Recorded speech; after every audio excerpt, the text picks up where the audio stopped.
નમસ્કાર, આપ જોઈ રહ્યા છો 9 KM ન્યૂઝ ગુજરાત. મળતા સમાચાર ગાંધીનગરથી. ગાંધીનગર ખાતે ઓબીસી વર્ગીકરણ માટે ગુજરાતમાં ઉઠી માંગ. કડી સર્વ વિદ્યાલય નાથીબા કોલેજ ખાતે મળી મહત્વની બેઠક. આ બેઠકમાં વિવિધ મુદ્દાઓ વિશે ચર્ચા કરવામાં આવી. ગુજરાતમાં કુલ 147 સમુદાયો ઓબીસી શ્રેણીમાં સમાવેશ છે, પરંતુ માત્ર 20 જેવા સામાજિક, શૈક્ષણિક અને આર્થિક રીતે સમૃદ્ધ સમાજો જ તેનો લાભ લે છે. આ 20 સમુદાયની સંખ્યા ઓબીસીની કુલ સંખ્યાની 20% પણ નથી, પણ 80 અનામતની સીટ લે છે.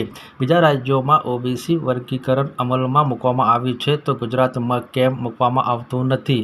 7 ધારાસભ્યો, 11,000 કરતાં વધુ લોકો અને 700 કરતાં વધુ સામાજિક સંસ્થાઓ દ્વારા ગુજરાતમાં ઓબીસી વર્ગીકરણ માટે મુખ્યમંત્રીશ્રી તેમજ પ્રધાનમંત્રીશ્રીને પત્ર લખવામાં આવ્યો. માત્ર એક સર્વે અને એક સમિતિની રચના દ્વારા ઓબીસી વર્ગીકરણ 6 મહિના કરતાં ઓછા સમયમાં અમલમાં મૂકી શકાય જેવા મુદ્દાઓ ઉપર બેઠકમાં નિર્ણય લેવામાં આવ્યા તેમજ ચર્ચાઓ કરવામાં આવી.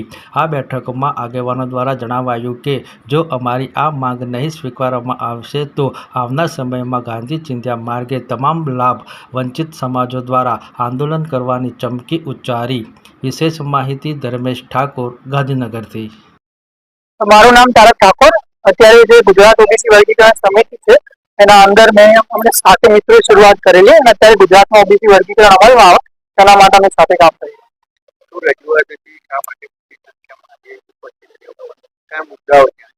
અમારો એક જ મુદ્દો છે અને એક જ લીડીનો એક મુદ્દો છે કે ગુજરાતના અંદર 27% અનામત આપવામાં આવે છે વિકાસથી વંચિત જ્ઞાતિઓ જે હોય ઓબીસીમાં આવતી. હવે આના અંદર 146 જ્ઞાતિઓ આવેલી છે, પણ ખાલી અને ખાલી 20 જ્ઞાતિઓ, એમની સંખ્યા 20% પણ નહીં હોય, પણ છેલ્લા 30 વર્ષથી 80% કરતા વધારે અનામત. હવે કોઈ પણ પરીક્ષાનું પરિણામ જોઈ લો તમને એ જ લોકો જોવા મળશે. તો અમારો પ્રશ્ન જે છે કે જો અનામત 146 જ્ઞાતિઓ માટે આપેલી છે અને જે સામાજિક શૈક્ષણિક રીતે 50 જ્ઞાતિઓ એમના માટે આપેલી હોય, તો તમે સમૃદ્ધ જ્ઞાતિઓના આના અંદર પહેલા એ વધુ લાભ લઈ જતો તો અનામતનો મતલબ શું?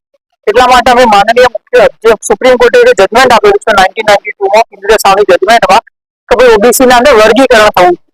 વર્ગીકરણ મતલબ જે સમૃદ્ધ જ્ઞાતિઓ એક સર્વે થશે, બરોબર, સરકારી કમિટી બેસાડશે, સર્વે થશે કે છેલ્લા 35 વર્ષમાં સૌથી વધારે કઈ જ્ઞાતિઓ છે જેમને લાભ લીધો અને બીજી એવી કઈ જ્ઞાતિઓ છે જે ઓબીસીમાં છે પણ એમનું પ્રતિનિધિત્વ સરકારી નોકરી હોય કે સારા શિક્ષણ સંસ્થાઓમાં ના બરોબર, તો એના ધોરણ ઉપર જે 20 જ્ઞાતિઓ એમની 20% સંખ્યા ને તો એમને તમે 5-6% અલગ અનામત આપી કાઢો તો જે એમાં સ્પર્ધા કરી શકે.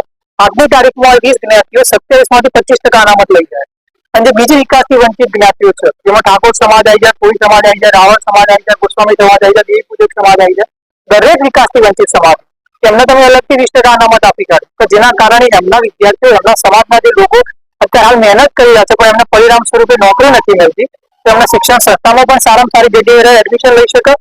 પછી MBBS ની વાત હોય, એન્જિનિયરિંગ ની વાત હોય, તો પછી વર્ગ 3 ની વર્ગ 2 ની વર્ગ 1 ની જે સક્રિય પણ સરકારી પરીક્ષા આવતી હોય અને સરકારે એવું કહેલું છે કે આવતા 10 વર્ષના અંદર 2,07,000 પદો પર ભરતી કરવાના છે અલગ અલગ. તો અમારી એક જ રજૂઆત છે કે કોઈ પણ પદ ઉપર ભરતી વર્ગીકરણ પહેલા ના થયું જોઈએ. તો વર્ગીકરણ કર્યા વગર તમે ભરતી કરશો તો એ જ 20 જ્ઞાતિઓ પાછા સીટો લઈ જશે, બીજા જે જ્ઞાતિઓ છે તો ખાલી નામ છે ઓબીસી ના અંદર રહી જાય, અમને કઈ લાભ જ નહીં મળતું. એટલે તાત્કાલિક ધોરણે જો બીજા 12 રાજ્યોમાં ભારતના અંદર ઓબીસી વર્ગીકરણ અમલમાં હોય, જેમાં અત્યારે હાલ ગુજરાત માટે શાસન કરતી પાર્ટીઓ બીજેપી એના પણ રાજ્યો છે જેમ કે મહારાષ્ટ્ર હોય કે પછી અત્યારે હાલ તમે રાજસ્થાન લે અને જે વિપક્ષમાં પાર્ટી છે કોંગ્રેસ એના રાજ્યોમાં છે, પછી કર્ણાટક હોય તો તેલંગાના હોય અને જો સંવિધાનિક હોય તો પછી ગુજરાતમાં કેમ ના થઈ શકે? તો અમારી એક જ માંગણી છે કે આ પ્રોસિજર બહુ નાનો પ્રોસિજર 6 મહિનાના અંદર અમલમાં આવી શકે છે. આના માટે તમારે કેન્દ્ર સરકારનો પરમિશન લેવાની કોઈ જરૂર નહીં, આના માટે જાતિ આધારિત વસ્તી ગણતરી કરવાની કોઈ જરૂર નહીં.